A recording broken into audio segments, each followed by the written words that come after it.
For our next dish, we'll be exploring perhaps the most extravagant side of fine dining in Japan.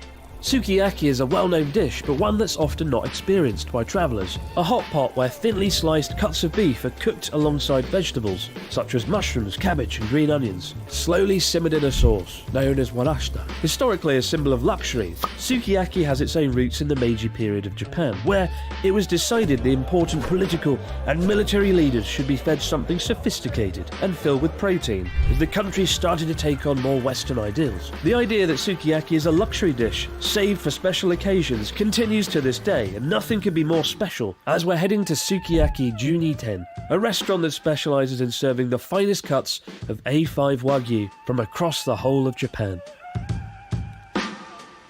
いらっしゃいませ。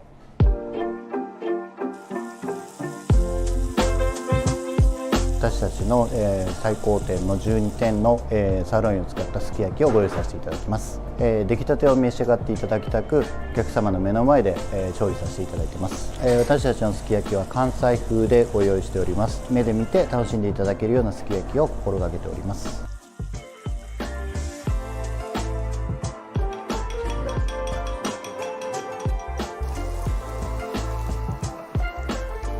Oh, it smells so good, so rich. The sauce, right? Sukiyaki sauce, soy sauce, sugar, has this incredible salty sweet kind of scent to it that it's just so delicate. First time I had sukiyaki, I was like, just give it to me as a steak. I don't need it in a hot pot or whatever. And also I was a bit like, raw egg, is that a good idea? Because that goes against everything we kind of raised to believe back home. And yet, what you find with Wagyu is it is very overpowering as steak, right? And when it's served in this way, you can eat so much more of it, and it's such a more complex flavour. And also, after 12 years of having raw eggs, I can report, never had any issues either. Kind of helps add flavour and texture to complement the best goddamn beef in all of Japan. Itadakimasu. Oh my god.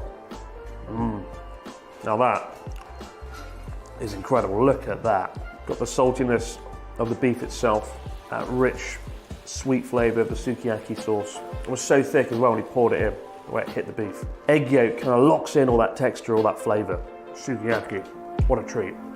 But it's not just the finest cuts of A5 Wagyu that make a good sukiyaki. Juniten leaves no part of the dish behind, as even the water itself used for the broth is sourced from a national park, Shirakami-sanchi, an isolated forest in most northern Aomori, combined with the freshest vegetables of cabbage, shiitake mushrooms and green onions. Every ingredient is sourced to perfection. Feels like it's my birthday. Typically, you eat sukiyaki at like special occasions, anniversaries, birthdays.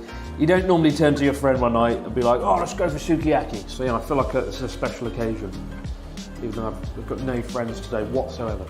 My God, I think we have a contender for the most picturesque, stunning, beautiful dish of this entire video. Look at that.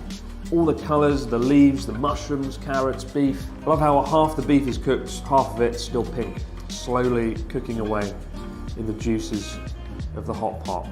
But this is what makes sukiyaki so special, right? All different textures. You've got the softness of the tofu, the crispiness of the mushrooms.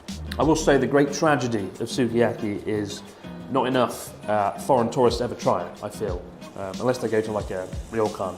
So do it. Pick a special night on your 2-week trip to Japan, come here, have this meal, and thank me later, because it's incredible, it really is. And you haven't really had Wagyu until you've had it in a sukiyaki hot pot.